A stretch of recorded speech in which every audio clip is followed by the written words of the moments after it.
कुरुक्षेत्र। सूरज की पहली किरण धरती को छूती है। हवा में धूल और श्वेत की गंध घुली है। दूर दूर तक सिर्फ सेनाओं की गर्जना, घोड़ों की हिनहिनाहट और शंखनाद की आवाजें सुनाई देती हैं।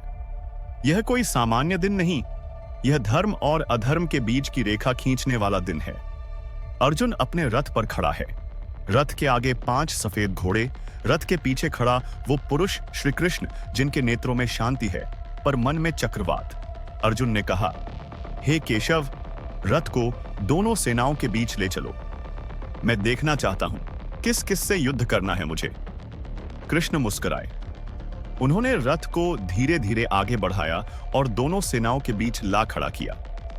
जैसे ही अर्जुन की दृष्टि कौरवों की ओर गई, उसने देखा भीष्म पितामह, जिनकी गोद में उन्होंने बचपन में सिर रखा था, द्रोणाचार्य, जिन्होंने उन्हें धनुर्विद्या सिखाई थी, कृपाचार्य, कर्ण, अश्वत्थामा, और सामने खड़े थे उनके भाई कौरव।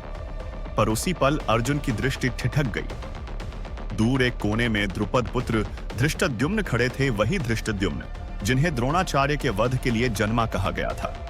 कृष्ण ने मुस्कुराकर कहा, पश्यताम पांडुपुत्रा नामाचार्य महतीं चमू व्यूढ़ा द्रुपद पुत्रेण तव शिष्येण धीमता। देखो द्रोणाचार्य, ये जो पांडवों की विशाल सेना सामने खड़ी है, इसे तुम्हारे ही शिष्य धृष्टद्युम्न ने सजाया है।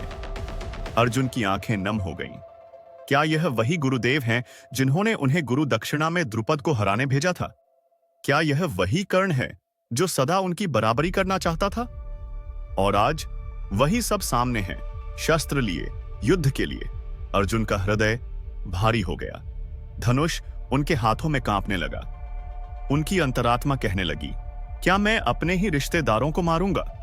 क्या मैं भीष्म पितामह पर बाण चलाऊंगा? क्या यही धर्म है? पर तभी कृष्ण का स्पर्श उनके कंधे पर हुआ। पार्थ, उन्होंने कहा, युद्ध केवल शरीर का नहीं होता, यह युद्ध आत्मा के धर्म और मोह के बीच होता है। धृष्टद्युम्न, जिसने ये सेना सजाई है, वह भी द्रोणाचार्य का शिष्य है, पर आज धर्म के पक्ष में है। अर्जुन ने गहरी सांस ली। उन्होंने देखा, धृष्टद्युम्न की आंखों में दृढ़ता थी, द्रोणाचार्य की आंखों में संयम और कृष्ण की आंखों में समाधान। सूरज अब पूरी तरह उदित हो चुका था। कुरुक्षेत्र की भूमि तप रही थी और अर्जुन का मन भी द्वंद्व में तप रहा था।